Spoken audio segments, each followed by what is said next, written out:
नमस्कार, सियासी अखाड़ा देख रहे हैं आप। मैं हूं आपके साथ वरुण गोयल। हरियाणा में अब सियासी अखाड़ा और चुनावी अखाड़ा एक जैसा हो चला है, लेकिन उससे पहले एक मसला है जिसकी चर्चा बहुत होती है और बार बार ये जानने की भी कोशिश रहती है कि हरियाणा के विधानसभा चुनाव पहले होंगे या हरियाणा में राज्यसभा सीट पर चुनाव पहले होगा। और उसको लेकर बड़े मजेदार बयान सामने आ रहे हैं। होता क्या है कि पार्टी कोशिश करती है कि उनकी पार्टी से कोई व्यक्ति जीते या वो राज्यसभा में जाए, लेकिन यहां पर सुझाव दिए जा रहे हैं, बिन मांगी सलाहें दी जा रही हैं। भूपेंद्र सिंह हुड्डा कहते हैं कि दिग्विजय चौटाला को उम्मीदवार बना दीजिए, हम समर्थन कर देंगे। अब दिग्विजय चौटाला उस पर पलटवार करके कह रहे हैं कि जी आप अपने घर से किसी को बना लीजिए, हम समर्थन कर देंगे। कुल मिलाकर बात यह है कि ये जो राज्यसभा की सीट का चुनाव है ये दिलचस्प दिखाई दे रहा है।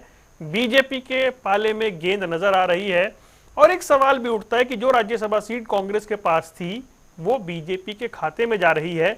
ये समीकरण आखिर बन क्यों गया? चर्चा करेंगे, पहले रिपोर्ट देखिए।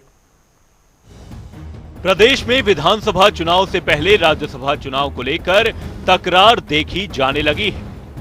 कांग्रेस और जेजेपी उम्मीदवार को लेकर खींचतान करने लगी है। पूर्व सीएम हुड्डा और जेजेपी नेता दिग्विजय चौटाला के बीच तीखे प्रहार शुरू हो गए हैं। हुड्डा जहां एक तरफ दुष्यंत चौटाला को कह रहे हैं कि वह अपने 10 विधायक लेकर आए, हम साथ देने को तैयार हैं, अगर वह दिग्विजय चौटाला को उम्मीदवार बनाएंगे तो भी वह समर्थन करेंगे। बस इसी बयान पर दिग्विजय खफा दिखाई दे रहे हैं। मेरे को 13 एमएलए और चाहिए, तो मैंने कहा है जेजेपी के 10 है, 10 के 10 आ जाओ, 3 और ले आओ भाई, हम उनका बना देंगे। ये नवीन जैन तो बोलते हैं सर कि भी अगर मैं निर्दलीय लड़ता हूँ, कांग्रेस से भी समर्थन मांगता हूँ, जेजेपी से भी मांगता हूँ। पहले जेजेपी के 10 विधायकों का समर्थन ले ले, उनके 10 को तुमके दे दे, हम जरूर देंगे। जहां हुड्डा ने जेजेपी को दिग्विजय को उम्मीदवार बनाने की सलाह दी, इस पर दिग्विजय चौटाला ने हुड्डा को नसीहत देते हुए कहा कि हुड्डा अपने परिवार से किसी उम्मीदवार को खड़ा क्यों नहीं करते हैं। किसी ऐसे व्यक्ति को नहीं समझते, क्या उसका नाम आगे नहीं कर सकते? क्या किसी किसान नेता, हमने देखा बड़े बड़े किसान नेता हैं, किसान टिकैत है, चंदूनी है और लोग हैं, आज किसानों के मुद्दे पर बड़े आंदोलन हुए देश में, क्या किसी किसान नेता को राज्यसभा की टिकट पर लाकर हम नहीं जिता सकते? हुड्डा साहब, ये मैं मेरे का चश्मा उतारो, और इतना ही मैं मेरे का शौक है तो अपनी धर्मपत्नी को चुनाव लड़ा दें, आदरणीय श्रीमती आशा हुड्डा जी को चुनाव लड़ाएं। दीपेंद्र जी की सीट है, आप तो मैं और मेरा में उलझे रहते थे, उनकी जो आपकी पुत्रवधू हैं, पत्नी हैं, उनको चुनाव लड़ा दें। मगर मुझे इस बात के लिए आपका आभार, और मुझे माफ करें, मैं जनता की लड़ाई, जनता के बीच में रहकर अपनी पार्टी की लड़ाई अपनी पार्टी के आदेश पर फील्ड में लड़ रहा हूं और फील्ड की लड़ाई से जीत कर आऊंगा। राज्यसभा चुनाव पर भूपेंद्र सिंह हुड्डा और दुष्यंत चौटाला एक दूसरे पर बीजेपी से मिली भगत के आरोप लगाने में भी पीछे नहीं है। ऐसे में राज्यसभा चुनाव एक साथ लड़ना दूर दूर तक दिखाई नहीं दे रहा है। न्यूज डेस्क, जनता टीवी। और हमारे साथ कई खास मेहमान जुड़ गए। सुरेश रोड साहब, प्रवक्ता कांग्रेस, हमारे साथ जुड़ गए। दीप कमल सहारण, जननायक जनता पार्टी का पक्ष रखेंगे। ओंकार सिंह जी, इंडियन नेशनल लोकदल से, और हमारे साथ विजेंद्र नेहरा जुड़ेंगे भारतीय जनता पार्टी से। आप सभी का स्वागत है। चलिए शुरुआत दीप कमल से करते हैं। आज दीप कमल, एक अच्छी सलाह नहीं थी क्या ये जो आई आगे से? प्रदेश के पूर्व मुख्यमंत्री, और वो एक सलाह दे रहे हैं, एक नाम सजेस्ट कर रहे हैं, उसको पॉजिटिव वे में क्यों नहीं लिया आप लोगों ने? सलाह नहीं है, राजनीतिक चालबाजी है भूपेंद्र सिंह हुड्डा जी की। और कुछ लोगों के बारे में जब हम कहते हैं कि जुमलेबाजी भी है, वो कहीं ना कहीं एक तरीके से अपनी जो जिम्मेदारी है, जो नेता विपक्ष के नाते, कांग्रेस पार्टी के लीडर होने के नाते, कांग्रेस विधायक दल के नेता होने के नाते जो बनती है कि हरियाणा का सबसे बड़ा विपक्षी दल है कांग्रेस, और उनको एक कैंडिडेट लाना चाहिए और उसके बाद फिर बाकी जो विधानसभा के सदस्य हैं उनका समर्थन लेकर उनको इकट्ठा करके एक अच्छी लड़ाई राज्यसभा के चुनाव में लड़नी चाहिए। और जो मांग करते हैं कि एक फ्लोर टेस्ट हो, राज्य सरकार अल्पमत में चल रही है, ये एक अपने आप में इनडायरेक्ट फ्लोर टेस्ट भी हो जाएगा। जब इतने सारे निशाने एक तीर से सध रहे हैं कि राज्यसभा चुनाव में कांग्रेस पार्टी मजबूती से उतरे और आगे आए, तो उससे बचने के लिए भूपेंद्र सिंह हुड्डा इधर उधर की बात कर रहे हैं। ये कहां से सही है? ये आज के दिन कैसे तर्कसंगत है कि एक 10 विधायकों वाली पार्टी, जिसके बारे में बाकी लोग कहते हैं कि हमारे पास 10 भी आज के दिन नहीं है, वो एक उम्मीदवार उतारे और फिर 28-30 विधायकों वाली पार्टी कांग्रेस उसको समर्थन करेगी। कहीं से भी जायज नहीं है ये बात। इसके लिए सुझाव हमने दिया है कि अगर दीपेंद्र हुड्डा ने एक सीट खाली की है और भूपेंद्र सिंह हुड्डा साल 2020 में कुमारी शैलजा की सीट को दीपेंद्र हुड्डा को दे सकते हैं, जो कुमारी शैलजा की टर्म खत्म होने पर खाली हुई थी और वो दोबारा जाना चाह रही थी, उनको जाने देने की बजाय अपने बेटे को राज्यसभा भेज सकते हैं पिछले दरवाजे से। तो अब उसी परंपरा को आगे जारी रखते हुए या तो अपनी पत्नी को उम्मीदवार बनाए या अपनी पुत्रवधू को उम्मीदवार बनाए। क्योंकि हरियाणा कांग्रेस से मैंने पिछले 20-25 साल में किसी सामाजिक व्यक्ति, किसी बड़ी किसान शख्सियत या खिलाड़ी या कोई और ऐसे व्यक्ति को राज्यसभा भेजते हुए नहीं देखा। यहाँ तो उम्मीदवार भी कभी दिल्ली से आर के आनंद आते हैं, कभी अजय माकन आते हैं, कभी कोई और बड़े शख्सियत दिल्ली से ही भेज दी जाती है। और हरियाणा वाले जो लोग हो, बाय चांस अगर चुनाव हार जाएं, जैसे रणदीप सुरजेवाला, उनको राजस्थान जाना पड़ता है। यहाँ तो भूपेंद्र सिंह हुड्डा जी के हिसाब से गोटियां फिट होती हैं हरियाणा कांग्रेस में। इन्हें आप बड़प्पन क्यों नहीं मान रहे उनका? आप कह रहे हैं कैसे संभव है कि 10 विधायक वाले, भाई वो खुद से, आपने थोड़ी नाम दिया, नाम तो वो दे रहे हैं आगे से। तो यही तो गलत है ना, यही तो, इसलिए तो कह रहा हूं ये राजनीतिक चाल है। ये चाल है जिसमें कह रहे हैं कि हाँ कोई ऐसी बात पर हम विचार करने लगे और फिर कहे कि हाँ एक भाई डिप्टी सीएम थे और दूसरे भाई के लिए वहां तैयारी हो रही है। ऐसी कोई हमारी पार्टी की तरफ ना इच्छा है ना कोई ये हकीकत के आसपास है। जो हकीकत के आसपास है वो ये हो सकता है कि 2019 में दीपेंद्र हुड्डा लोकसभा का चुनाव हार गए, भूपेंद्र सिंह हुड्डा भी लोकसभा का चुनाव हार गए। उसके बाद लोकसभा चुनाव हारने के बाद भूपेंद्र सिंह हुड्डा ने अपने लिए किरण चौधरी से छीनकर नेता विपक्ष की कुर्सी ले ली और उसके बाद जब विधानसभा के चुनाव हो गए तब अपने बेटे के लिए राज्यसभा की सीट तय कर दी और ऐसी तय की जिसके सामने भारतीय जनता पार्टी ने उम्मीदवार तक नहीं उतारा। ये रिकॉर्ड है। और भूपेंद्र सिंह हुड्डा ने ऑन रिकॉर्ड कहा है कि मैंने अपने बेटे दीपेंद्र के लिए अभय सिंह चौटाला से भी समर्थन मांगा और अभय सिंह चौटाला ने भी कहा कि हाँ मैं आपको वोट दूंगा दीपेंद्र के लिए। इतनी सेटिंग अपने बेटे के लिए उन्होंने की और उसके बाद अब जब उनकी टर्म खत्म हो रही तो हम कह रहे हैं कि अपने परिवार में ही दे लो। और एक और इसके साथ उदाहरण इसके साथ है राज्यसभा चुनाव का कि जब 2014 में लोकसभा का चुनाव हारने के बाद कुमारी शैलजा राज्यसभा में गई थी, तब भूपेंद्र सिंह हुड्डा से किसी ने पूछा था कि वो राज्यसभा में जा रही हैं, आपका क्या कहना है? तो उन्होंने कहा था कि कुछ घोड़े बारात में लाने के लिए होते हैं और कुछ जंगी घोड़े होते हैं जो जंग लड़कर संसद में जाते हैं।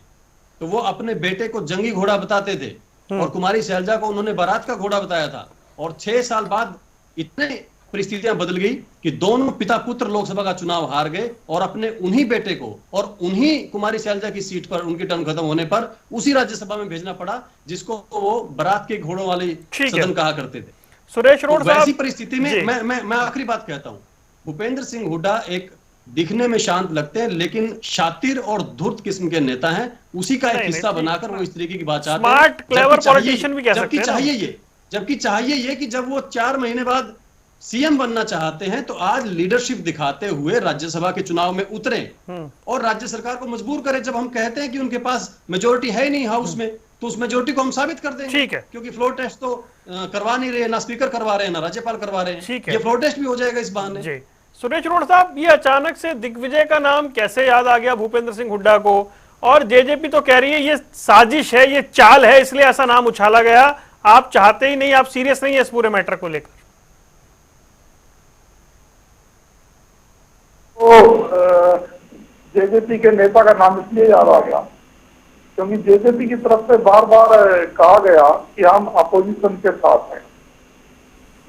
तो वो बयान हमने तो दिलाया नहीं था, दुष्यंत चौटाला जी ने दिया था कि अपोजिशन के साथ है। नायब सिंह सैनी जी की जो सरकार है हम इसके साथ नहीं है, ये सरकार अल्पमत की है। ये जेजेपी की तरफ से जब बयान आया तो हमने तो उस समय भी कहा था, कई बार डिबेटों में भी ये चर्चा हुई थी कि आप अपने 10 के 10 विधायकों का, पहले तो उन्होंने कहा कि मैं गवर्नर को लिख देता हूँ या स्पीकर को, दुष्यंत जी ने कहा कि 10 के 10 विधायकों का आप हस्ताक्षर करा के समर्थन पत्र सौंपिए।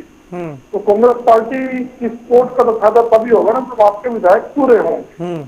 और ये संशय जो है ये मीडिया में भी बना रहा और कांग्रेस पार्टी, हम तो समझ नहीं रहे थे इस बात को, और जनता के बीच भी बना रहा मीडिया के साथ साथ कि जेजेपी की इच्छा कुछ भी है लेकिन 10 विधायक उनके साथ नहीं है।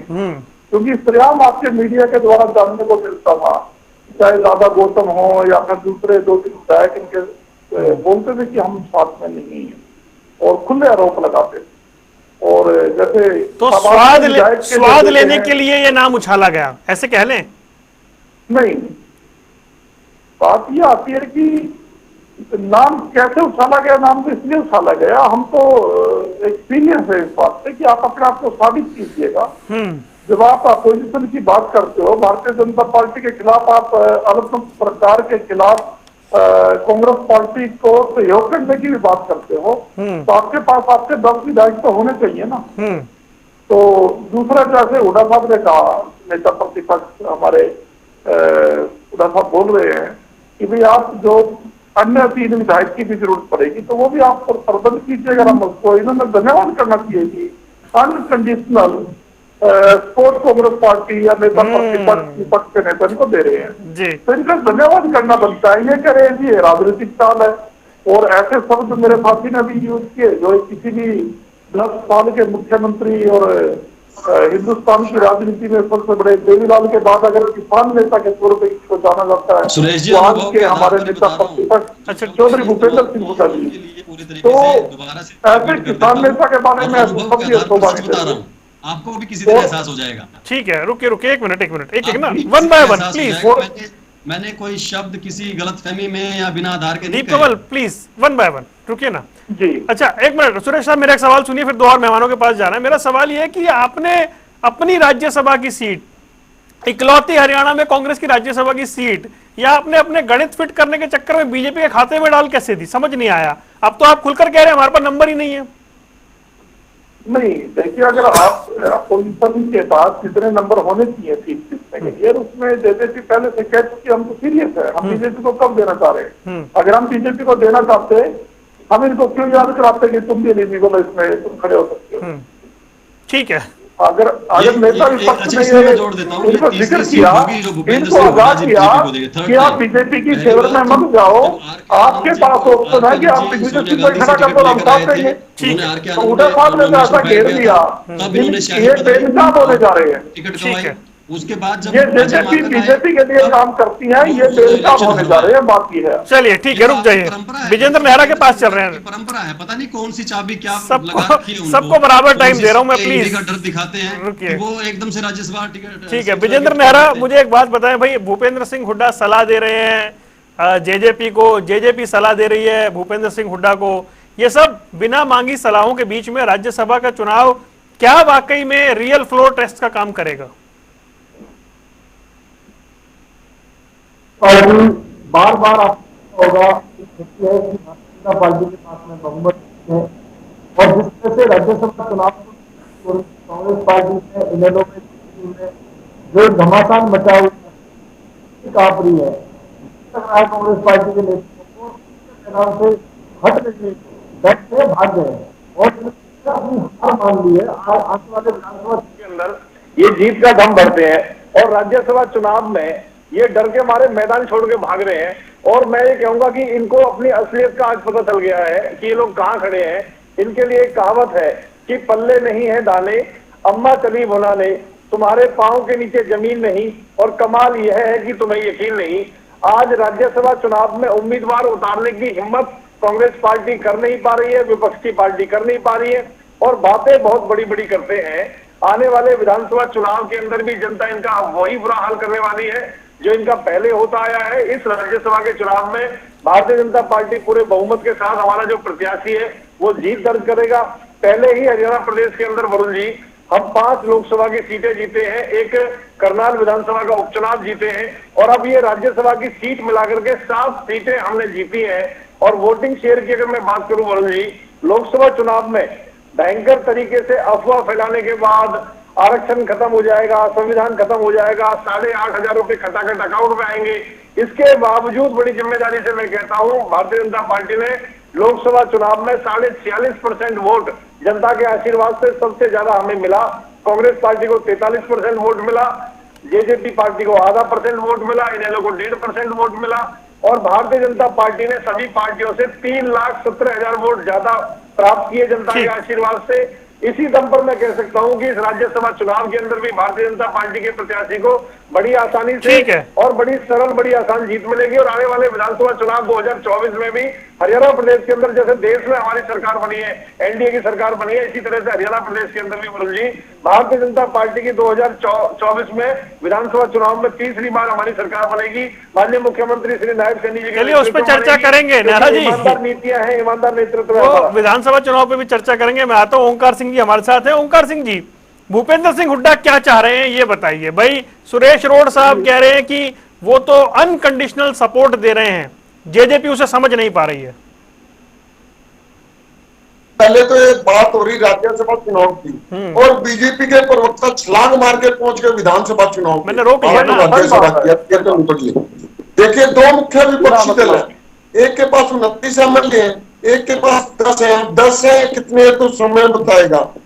दोनों ही अपनी जिम्मेवारी से भाग रहे हैं, जनता इनको देख रही है, कर क्या रहे हैं।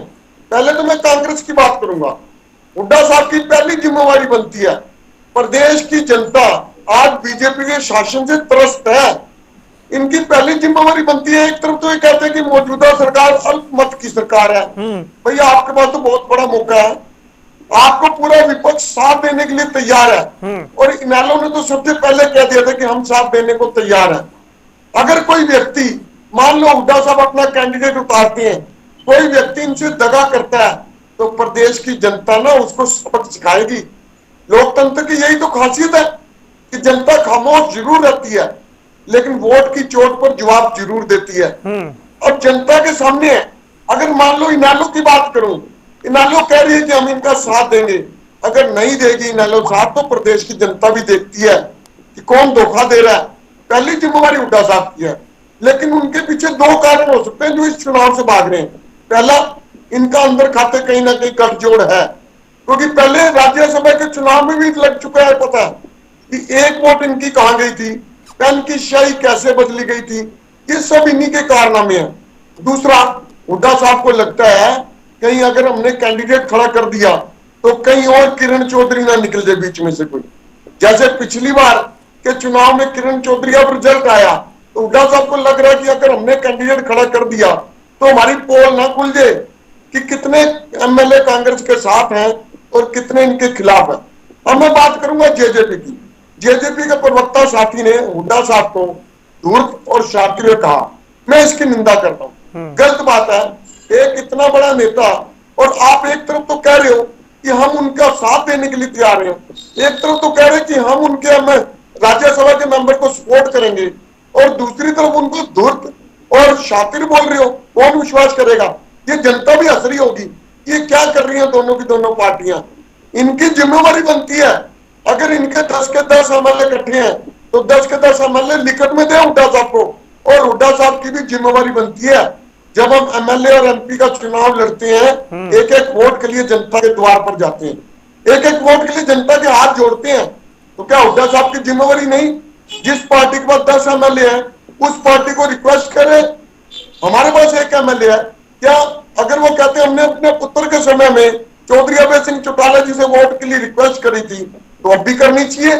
अगर अपने पुत्र के लिए कर सकते हो तो दूसरे के लिए क्यों नहीं? पार्टी के लिए क्यों नहीं? बात तो मैं कहना चाहूंगा, जिम्मेवारी तो इन दोनों पार्टियों की है।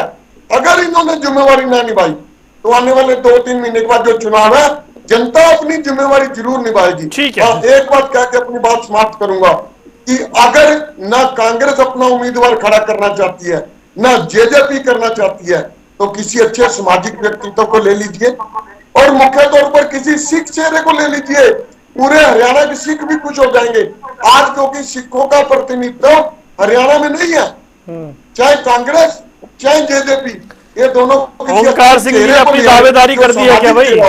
जिसको सभी दल सपोर्ट करेंगे और मुझे पूरा विश्वास है अगर ईमानदारी से दोनों पार्टियां काम करेंगी तो जरूर इनका कैंडिडेट विजयी होगा। बीजेपी से आज पूरा हरियाणा दुखी है, प्रत्येक वर्ग दुखी है, लेकिन ये लोग बीजेपी से कहीं ना कहीं तालमेल रखे हुए हैं और उन्हीं के इशारे पर चल रहे हैं। ठीक है। दीप कमल भाई, ये आपने सुना, देखिए जो बात ओंकार जी कह रहे हैं, कोई रास्ता निकालिए ना भाई, या फिर कौन किसकी बी टीम है, टैग ही लेके चलते रहेंगे?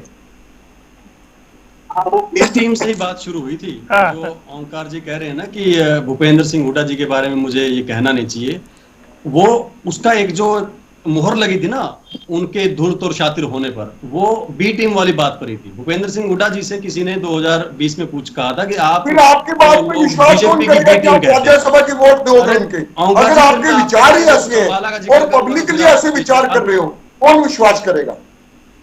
एक मिनट में फिर आपको अंबाला की बात बताऊंगा तो वो भी ठीक नहीं रहेगी ना ओंकार जी, वो रहने दीजिए आप। मैं कह रहा हूँ आप ही का किस्सा सुना रहा हूँ। भूपेंद्र सिंह हुड्डा जी से किसी ने कहा कि आपको लोग बीजेपी की बी टीम कहते हैं, आप बीजेपी के साथ आपकी सेटिंग है।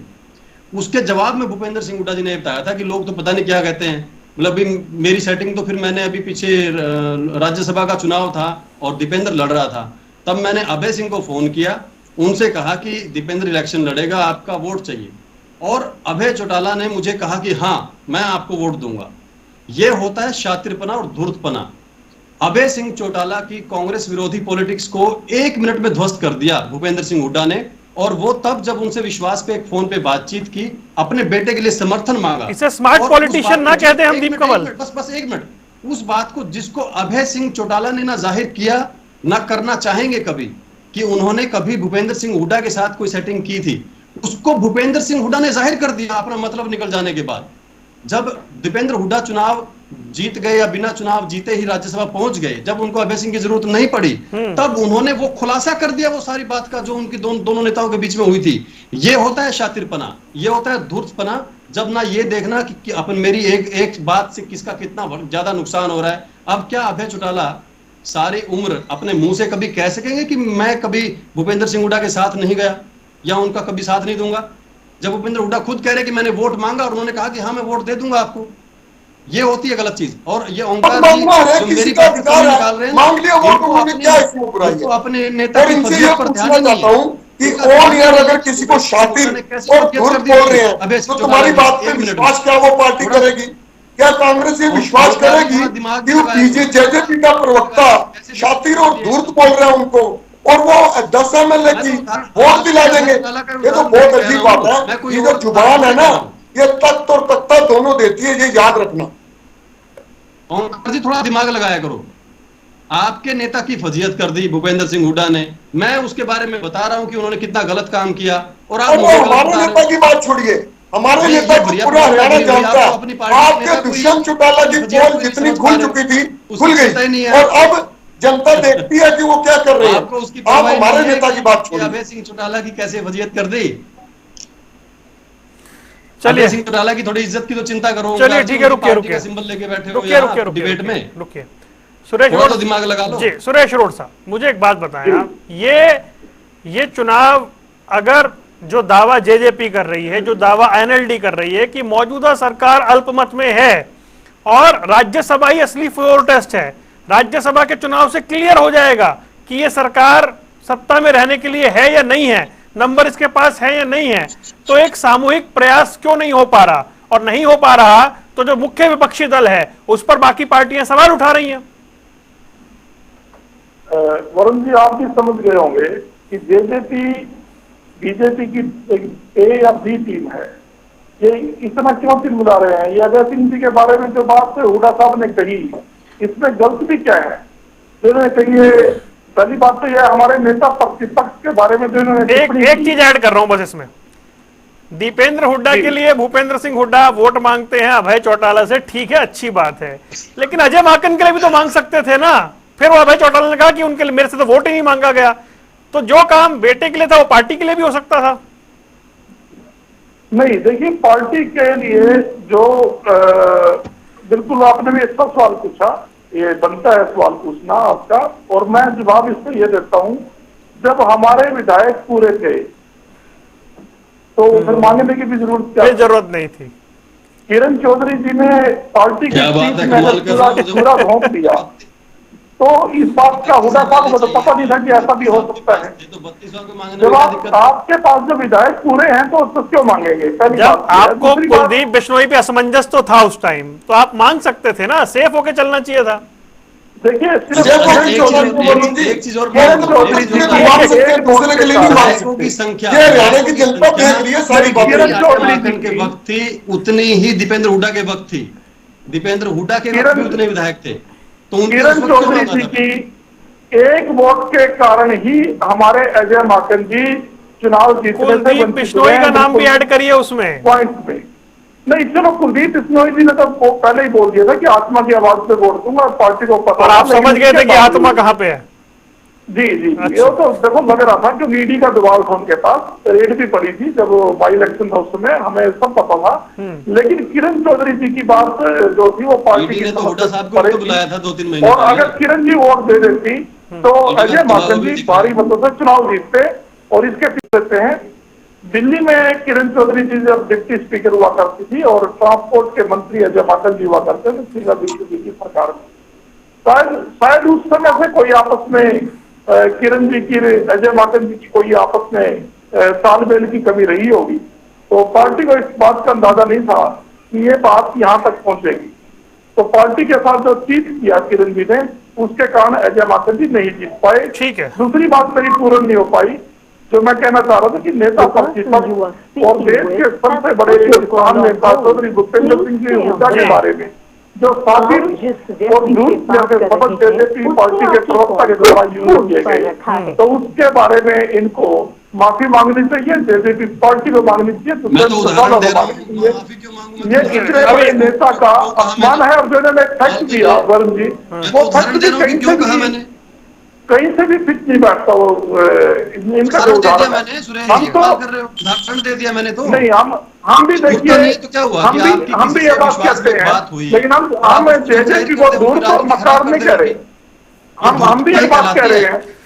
चलिए विजेंद्र नेहरा की बारी है भाई, रुक जाइए एक एक करके, एक एक मिनट करके। की बात है, 1 मिनट की बात है वरुण जी। जिस दिन कि आप आ गया, आ गया। विजेंद्र भाई आ गया। ऐसा करते तो उस दिन समझ में हम आएगा भी आपको। जेजेपी को बेनकाब करना चाहते हैं, जैसे ठीक है। हुड्डा साहब ने कहा कि आप नहीं, बिल्कुल भाषाई सम्मान सब रहना चाहिए, मैं बिल्कुल इस बात से सहमत हूं। जो दुष्यंत चौटाला ये कहता है कि हम कांग्रेस अपोजिशन के साथ हैं, तो दूध का दूध और पानी का पानी हो जाएगा, करिए ना खड़े दिग्विजय चौटाला। अच्छा एक तो अच्छा, एक हम तो बात आपको का- दूर नहीं एक कह बात का रहे। जवाब मैं आपने एक बार, आपने ये वरुण, बयान आपकी दिया, इजाजत से सुरेश जी से दुष्यंत एक मिनट, चौटाला ने एक मिनट, बयान दिया बस, कि हम बस। अपोजिशन के साथ हैं। एक मिनट बस दुष्यंत सुरेश चौटाला जी जिस ने कहा कि राज्यसभा आप बस, बस, अपोजिशन के रुकिए। साथ हैं, हमने तो भी कहा कि आप ठीक है रोहन साहब, आगे विस्तार से बात, आगे बस जी। जी दीप कमल एक बात बस कि जिस राज्यसभा को भूपेंद्र सिंह हुड्डा ने 2020 में कुमारी शैलजा के जाते वक्त कहा था कि ये तो बारात के घोड़ों का सदन है और मेरा बेटा जंगी घोड़ा है, उस सदन में अपने बेटे को क्यों भेजा? फिर 6 साल बाद अपने बेटे जंगी घोड़े को बारात के घोड़े में क्यों लगाया?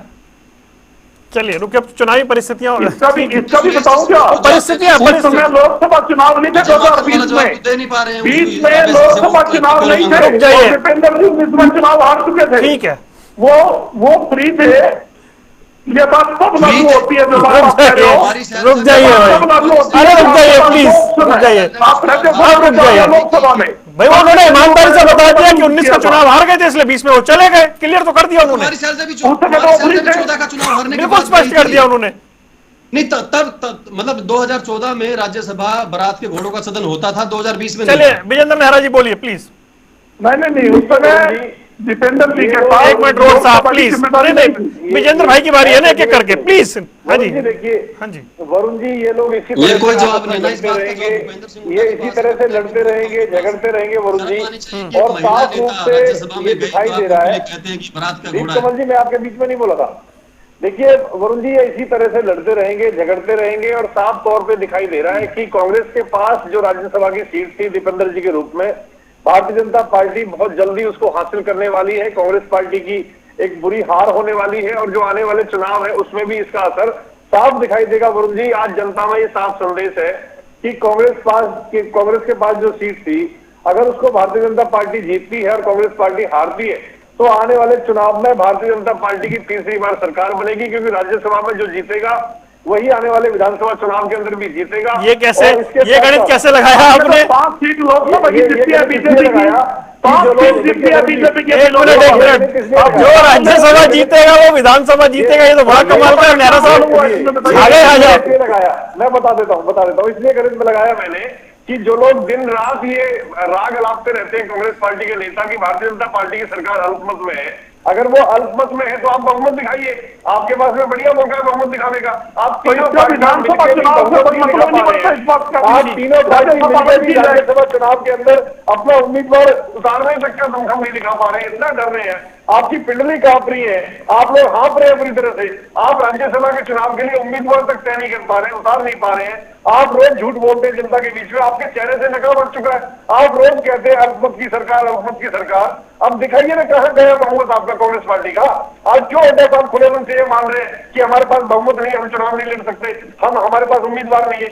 आपके पास चुनाव लड़ने वाला उम्मीदवार तक नहीं है, आप दूसरी पार्टियों के ऊपर ब्लेम करने का काम कर वो रहे हैं। ईमानदारी से भूपेंद्र सिंह हुड्डा ने कहा हमारे पास नंबर नहीं है। अब ये देखिए, सब ईमानदारी से कहा उन्होंने। अच्छा मतलब ये देखिएगा, उन्होंने कहा नंबर नहीं है। की कमी थोड़ी हमारे पास एमएलए कम है, जेजेपी के 3 एमएलए और वो हम बढ़ा देंगे, लेकिन उम्मीदवार की कमी थोड़ी है। क्या बात कर अच्छा, रहे हैं? आप भी जेजेपी का ही बनाओगे, आप भी जिद करके बैठे हो रोड साहब। नहीं, बड़ा प्यार हो रहा है आपका जेजेपी से।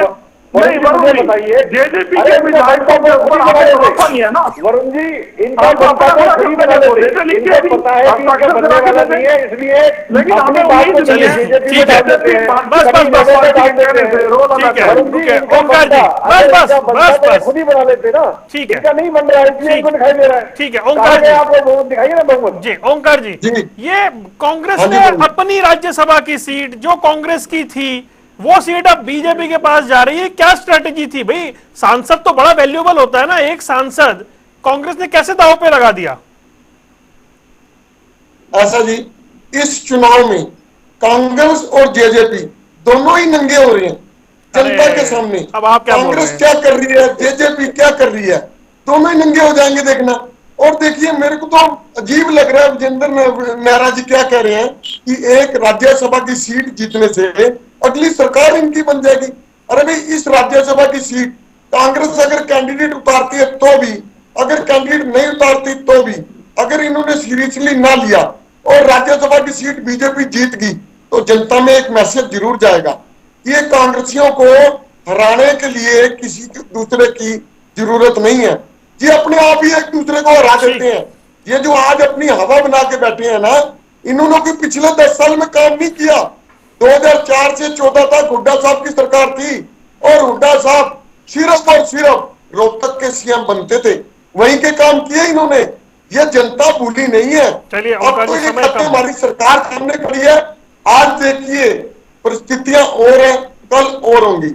Indian national Lokdal, Bahujan Samaj party और अकाली दल, ये तीनों एक विकल्प बनकर अगले चुनाव में आएंगे। ठीक है। और मैं बताना चाहता हूँ, जेजेपी जो इतनी बड़ी बड़ी बातें करती है, 1 मिनट कह के बात करता हूँ, जेजेपी जो इतनी बड़ी बड़ी बातें करती है, इनके 10 एमएलए हैं अगर सही मायने में बीजेपी के विरोधी हैं, अगर सही मायने में कहते हैं कि हम कांग्रेस की सहायता करेंगे, तो ओपन अपने 10 एमएलए की परेड करा दीजिए, अपने 10 एमएलए इकट्ठे कीजिए और उन सबसे एक स्टेटमेंट दिलवाइए कि हम जो कैंडिडेट विपक्ष संयुक्त रूप से उतारेगा, और ये नहीं कांग्रेस अपनी मन मर्जी से उतार दे। भाई बाकी आजाद एमएलए हैं, इनेलो है, आप विचार विमर्श करके, कोई हम एक दूसरे के मर्डर केस में तो नहीं है जो राम राम नहीं कर सकते, एक दूसरे से विचार करके एक ऐसा सामाजिक चेहरा जो सर्वविदित हो और सबको स्वीकार योग्य हो, उसको उतारिए। 100% वो चेहरा जीतेगा। ठीक है। लेकिन ये विल पावर लाए कहां से हुड्डा साहब? ये विल पावर दुष्यंत कहां से लेके आए? इनको तो अपने परिवार से बाहर नजर ही नहीं आता। 28 और 10 हुड्डा वाले साहब विल को पावर नहीं ला रहे तो फिर भूल जाइए ना इस चुनाव को, अपनी माता जी या फिर चलिए। उसका छोटा भाई, इसके अलावा कुछ समय नहीं है मेरे पास, नहीं ओंकार जी। है। आज जनता जान चुकी है, कांग्रेस को भी देख समय लिया, नहीं है। जेजेपी को भी देख लिया। अब अगले चुनाव में क्या होगा जनता देखेगी। ठीक है, बस समय खत्म हो गया जी। को मौका मिलना चाहिए राज्यसभा उम्मीदवार के रूप में। महीने तक कांग्रेस पार्टी के प्रवक्ता हो जाएंगे। भूपेंद्र सिंह चलिए। हुड्डा जी को शातिर कहने पर इन्हें दिक्कत हो रही है। कांग्रेस पार्टी की भाषा बोल रहे हैं कि जेजेपी अपने चलिए, राज्यसभा चुनाव देखते हैं। और अभय चौटाला जी की इनको चिंता ही नहीं है कि उनकी उम्मीदवार कहां जीत उतरेगा होगी। या नहीं उतरेगा विपक्ष का सबसे पहले तो अगले यही महीने देखना बड़ी होते बात होते है। कांग्रेस फिलहाल में आप जाएंगे। चारों मेहमानों को जुड़ने के लिए बहुत बहुत शुक्रिया। सियासी अखाड़ा देख रहे थे आप, रुकने कुछ देर के लिए, खबरों का सिलसिला लगातार जारी।